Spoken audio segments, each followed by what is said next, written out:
കാട്ടിലാണ് കുഞ്ഞനെല്ലി വിരുകൻ തവളയും ജീവിച്ചിരുന്നത്. ഒരു വലിയ കൂട്ടുകാരായിരുന്നു. അവിടെ എന്ത് ഭക്ഷണം കിട്ടിയാലും പങ്കിട്ട് കഴിക്കുമായിരുന്നു.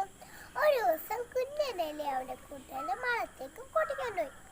കുഞ്ഞനെല്ലി അവന്റെ കൂട്ടുകാരന് വയറ് നിറച്ച് ഭക്ഷണം നൽകി.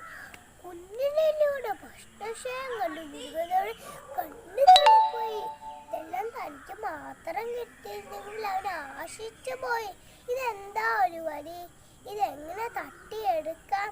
അവന്റെ മനസ്സിലിപ്പോ സൗഹൃദമില്ല, മറിച്ച് തന്റെ കൂട്ടുകാരനെ എങ്ങനെ നശിപ്പിക്കാം ചിന്ത മാത്രമേ ഉള്ളൂ. ഇതൊന്നും നമ്മുടെ പാവം കുഞ്ഞനെല്ലി അറിഞ്ഞില്ല.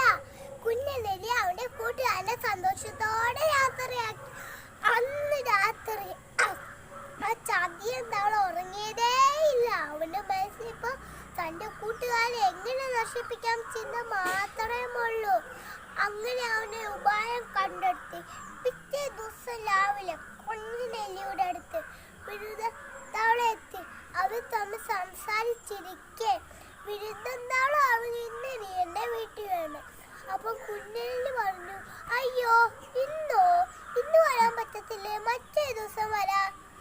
അപ്പൊ വിരുദ്ധൻ തവള പറഞ്ഞു, അങ്ങനെയൊന്നും പറയാൻ പറ്റത്തില്ല, നീ ഇന്ന് തന്നെ എന്റെ വീട്ടിൽ വേണം. ഞാൻ ഇന്നലെ ഉഗ്ര വിരുന്നൊരുക്കിയിട്ട് വന്നിരിക്കുന്നേ.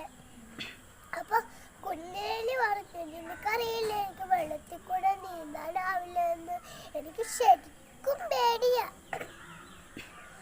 അപ്പം വിരുകൻ പറഞ്ഞു, അതൊന്നും നീ പേടിക്കണ്ട, എന്റെ പുറത്തെടുത്ത് നാക്കിലെത്തിക്കാം. എന്താ അതുപോലെ? അപ്പം കുഞ്ഞനെല്ലി സമ്മതിച്ചു. കുഞ്ഞനെല്ലിയെ പുറത്തിരുത്തി ഒരു കയറും കൊണ്ട് നല്ലപോലെ കെട്ടി. ഇനി നമുക്ക് പോവാം. വിരുകൻ തവളയെ ചതി മനസ്സിലാക്കാതെ കുഞ്ഞനെല്ലി അക്കരയ്ക്ക് യാത്രയായി.